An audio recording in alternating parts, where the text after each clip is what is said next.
I'm Jarrett Carpenter, and this is More Than Blockchain. And on this episode, we're going to dive into how to stay financially relevant in the world of artificial intelligence. And what do I mean by financially relevant? I mean being able to make money. Over the last, I'd say 3 months, people have kind of reached out and talked to me about AI and the fear of being replaced and the fear of, hey, is AI going to take my job tomorrow? Is AI totally going to disrupt my sector?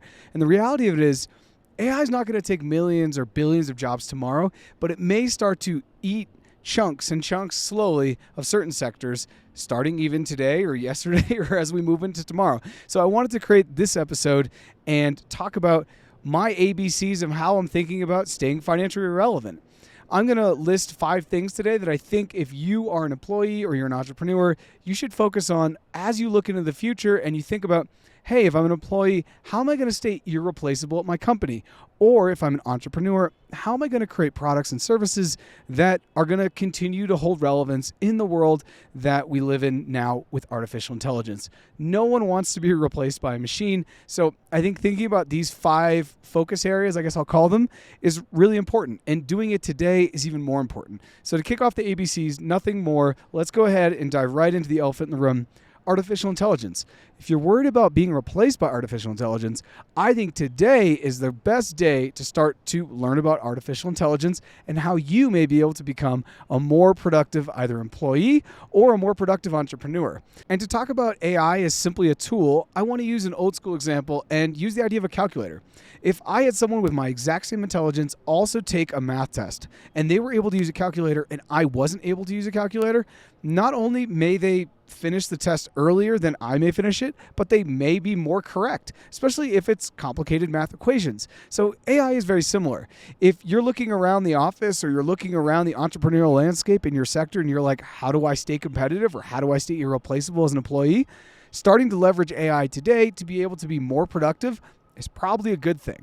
Just like the calculator, those that are using AI today are going to be able to get quicker, faster, and maybe even better results than those that are not using it. And I'm going to leave this episode right here. Go ahead. It will also be in the description in the episode show notes. This is an episode I did with Andy Bryant where we talk about AI and productivity, where he shares how AI is helping him to essentially become a more productive employee. So go ahead and check that out. That's A of the ABCs. B is blockchain. This is More Than Blockchain, and on More Than Blockchain, we often talked about the products that are built on top of blockchain. Blockchain is a technology much like artificial intelligence, where I think learning about it today is going to be super valuable tomorrow. Now, oftentimes we talk about Bitcoin, cryptocurrency, Ethereum, smart contracts, NFTs, DAOs, the holy host of things that fit under the blockchain-backed umbrella. And I would just say whether you're an employee or you're an entrepreneur, thinking about blockchain as a technology first and how it maybe could be leveraged is a great thing for you to be able to stay more competitive. Now we're going to dive into the C's. And our first C is actually a country. The first C is China. China is one of the world's biggest economies, not by per capita, but it's pretty massive.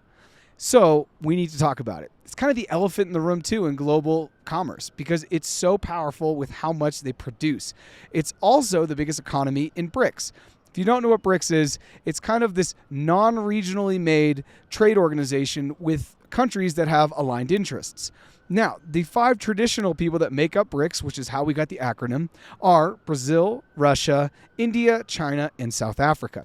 However, more people, or I should say more countries, are now joining BRICS. So within BRICS, you have China. China's not going anywhere. It produces a lot of the stuff in the world. And to give you an anecdote as to how powerful I think China is, in the United States, there are formally or informally 2 languages that are trying to be taught to young age kids. Many of my friends have kids that are, from toddlers all the way up to 5, 6, 7, or, even going into grade school. And there's 2 languages that they're interested in their kids learning other than English. One of them is Spanish, as we know that by 2050, the majority of the United States will be made up of people who are Hispanic or who speak some amount of Spanish. And the other one is Chinese. Now, normally there's a focus on Mandarin here, not so much Cantonese, but it's interesting to know that in the United States, our focus is on teaching our children, because they're going to be the leaders of the future, that maybe they should be thinking about Chinese. So China is another one.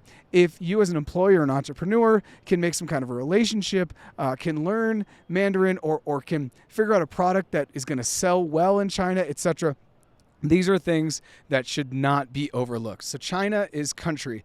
We have two more C's. The second C is cannabis. Cannabis is kind of like cryptocurrency in my mind, in the sense that they're new sectors, they're kind of nascent, and year on year, they're growing by the billions. As more and more states, if we're looking at the United States context, or countries, if we're looking at more of an international or global context, are kind of opening up to, hey, why don't we grow this crop, let people buy it, and we can tax it? This is what's happening all over the United States, and it's allowing state revenues to increase. And it's kind of a game theory thing where if your state doesn't do it, you're missing out on billions and billions of dollars, and even some of your citizens from your state may be going to other states to go and buy cannabis and leave some of that tax money there. So that's the second C, cannabis. Finally, the third C is climate. The climate is going to continue to evolve, or I should say devolve, as we dive deeper into the climate crisis. And so if you are an entrepreneur and you have a solution that could lessen the effects of the climate crisis, there is money to be printed there. If you are an employee and you have some kind of a skill that you think you could leverage into a company that is working in and around the climate crisis, that is another place where I don't think you're going to be able to be replaced by artificial intelligence. So there you have it. A, artificial intelligence, B, blockchain, two technologies that a lot of people still haven't wrapped their head around. So if you can get in early, even just start to learn about them, you may be more irreplaceable as an employee and more competitive as an entrepreneur. And then we have the three C's. China as a country where most of the production in the world happens and is also the biggest economy in BRICS. Cannabis, probably one of the biggest growing industries global if you were to look at it by sector. And then finally, the climate, something that's going to affect every single human being on the planet. It's going to impact them in one way or the other. So if you can find a niche there, either as an employee or an entrepreneur, I think you're going to be able to be fine in the changing world of artificial intelligence. I hope you enjoyed this episode. Please go ahead and leave comments and your thoughts about these ABCs and what else you would add onto it. As always, go ahead and subscribe to the podcast and follow us on social media at More Than Blockchain. Thanks again, and see you next time.